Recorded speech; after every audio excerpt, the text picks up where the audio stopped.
ಇಲ್ಲಿ ನಮ್ಮ ದಾವಣಗೆರೆ ಜನತೆ ಹೆಂಗೆ ಮಸಿ ಬೆಳಿತಾರೆ ಅಂದರೆ ಊರು ತುಂಬ ಕಾಂಕ್ರೀಟ್ ರೋಡ್ ಮಾಡಿದ್ದೀವಿ, ದಟ್ ಈಸ್ ಡೆವಲಪ್ಮೆಂಟ್ ಅಂತ. ಸೊ ಅದು ಬೇಸಿಕ್ ಇನ್ಫ್ರಾಸ್ಟ್ರಕ್ಚರ್, ಅದು ಮೂಲಭೂತ ಸೌಕರ್ಯ. ಮೂಲಭೂತ ಸೌಕರ್ಯ ಡೆವಲಪ್ಮೆಂಟ್ ಅಲ್ಲ, ಮೂಲಭೂತ ಸೌಕರ್ಯನ ಉಪಯೋಗಿಸ್ಕೊಂಡು ನಾವು ಹೆಂಗೆ ನಮ್ಮ ಕೆಪಾಸಿಟಿ ಬಿಲ್ಡ್ ಮಾಡ್ಕೊತೀವಿ, ಆ ಒಂದು ಡೆವಲಪ್ಮೆಂಟು ದಾವಣಗೆರೆಯಲ್ಲಿ ಸಿಕ್ಕಿಲ್ಲ ಇದೆ. ಯಾಕೆ ಪ್ರತಿದಿನ ರಾತ್ರಿ 100 ಬಸ್ಸುಗಳು ದಾವಣಗೆರೆಯಿಂದ ಬೇರೆ ಕಡೆ ಹೋಗುತ್ತೆ ಹೆಲ್ತಿಗೋಸ್ಕರ? ಬೇಸಿಕ್ ಚೆಕಪ್ ಇರ್ಬೋದು, ಆಪ್ರೇಷನ್ನು ದಾವಣಗೆರೆದಲ್ಲಿ ಮಾಡಿಸ್ಕೊಳ್ಳಲ್ಲ, ಬೇರೆ ಕಡೆ ಹೋಗ್ತಾ ಇದೆ. ಬಟ್ ಹೊರಗಿನವ್ರಿಗೆ ಹೆಂಗೆ ಅನ್ಸುತ್ತೆ ದಾವಣಗೆರೆ ಭಾಳ ಚೆನ್ನಾಗಿ. ನಂದು ಬ್ಯಾಡ್ಗಿ ಸರ್, ಬ್ಯಾಡ್ಗಿಲಿ ಏನಾದರೂ ಎಮರ್ಜೆನ್ಸಿ ಆಯಿತು ಅಂತಂದರೆ ದಾವಣಗೆರೆ ಕರ್ಕೊಂಡು ಹೋಗ್ತಿದ್ದಾರೆ ಅಂತಲೇ ಆಗುತ್ತೆ.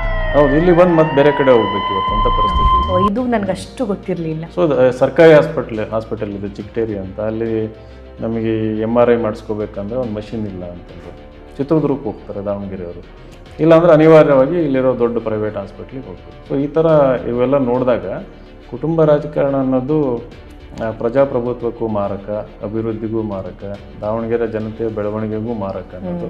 ಆಮೇಲೆ ಬರೀ ದಾವಣಗೆರೆ ಅಲ್ಲ, ನಾವೆಲ್ಲ ಬೇರೆ ಬೇರೆ ಜಿಲ್ಲೆಗಳಲ್ಲೂ ನೋಡ್ತಾ ಇದ್ದೀವಿ, ದೇಶ ತುಂಬ ಇದೆ. ಸೊ ಹಾಗಾಗಿ ಇದು ನಾವೇನು ಬರೀ ಶಾಮನೂರು ವಿರುದ್ಧನೋ ಸಿದ್ದೇಶ್ವರ ವಿರುದ್ಧನೋ ದಾವಣಗೆರೆಯಲ್ಲಿ ಅಷ್ಟೇ ಅಲ್ಲ ನಮ್ಮ ಹೋರಾಟ ಇರುವಂಥದ್ದು. ಈ ಅರಿವು, ಈ ಅವೇರ್ನೆಸ್ಸು ಜನಗಳಿಗೆ ಬರಬೇಕು. ಇದು ದೇಶ ತುಂಬ ಹರಡ್ತಾ ಇರೋವಂಥ ವೈರಸ್ ಇದು.